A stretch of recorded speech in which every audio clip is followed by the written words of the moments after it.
Merchandising, Part 4. We're going to look at the multi-step income statement for a perpetual inventory system. So the multi-step income statement is similar to the classified balance sheet in that it gives us more information about what the company is doing. It's called the multi-step income statement because it has more subtotals, more steps. Two specific subtotals relate to the principal operating activities of a company, and I'll show you what those are. And the multi-step income statement also divides the activity of a company up into operating activities, which are related to its core business, and non-operating activities, miscellaneous revenue, miscellaneous expenses. So let's start.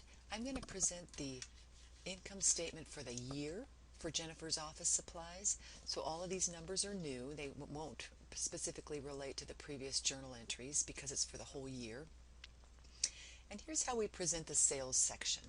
We show gross sales up here, and then we break out the returns and allowances and the discounts, sum them up, and subtract them. Now note the color coding here. The lighter coding is where there's a calculation. The black is an account balance. So remember, we start with the trial balance and then we create statements, and so that's what's happening here. So why does a company want to know what its returns and discounts are?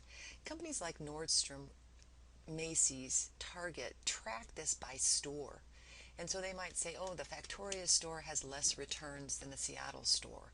And then they want to find out why, if there's some policy that's been misused, or if maybe they had a bad shipment of goods. So again, it just gives us more information about the company. So net sales is the number we use when we calculate profit percentage, net income divided by net sales. That's the one we want. So we have new calculations. Now we have the account cost of goods sold. So we're going to subtract that from net sales, and we're going to get gross margin, and that's a new subtotal. Gross margin is a really important number because it tells us how much money we're making after you subtract the direct product costs. Okay, after that comes a list of our operating expenses. So this top section is unique to companies that sell products because we have this cost of goods sold, and from this part down, operating expenses, that will be the same as for a service company. So here's the list of our expenses, here's the total, and then we have a new subtotal here called income from operations. How much money did Jennifer's Office Supplies make in their core business? All of these expenses relate to the office supply business. We're not done yet. We're going to go on, but when we talk about core business, we want to know how well, for example, Starbucks is doing at selling coffee and coffee products. How well does Amazon do with their direct selling of products? How well does PACCAR do at selling trucks? The other income and expenses we will also list on the income statement, and we have to report them, but we separate them out for better analysis. Examples of other income and expenses relate to interest expense or interest revenue, gains or losses on equipment sales, and losses from vandalism.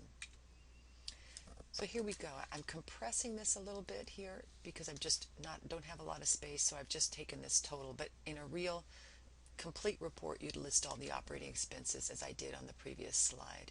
So here's the examples. You'd list the other revenue and gains, and these are added to income from operations.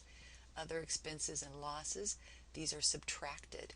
So we combine these and we have a net add of 700, and our net income is 20,978. And here's the whole multi-step income statement. You can see I had to reduce the size, but that's how it would look. Now let's compare this to the single-step income statement. In the single-step income statement, you add up all the revenue, you subtract all the expenses. And there's a couple reasons why companies might prefer it. Obviously, it's simpler, it's easy to read, and honestly, it really comes down to the bottom line. So we're going to really look at the net income, so we don't really care about the subtotals. But in fact, as I've already said, most companies want the detail from the income from operations. So here's that same data presented as a single step. Here's your sales, here's all the accounts related to sales. We'll subtract these returns, we'll add these miscellaneous revenue. add up all the expenses, and we still come down to the same number. This ends part 4. Our next video, we will start with the periodic inventory system, the journal entries.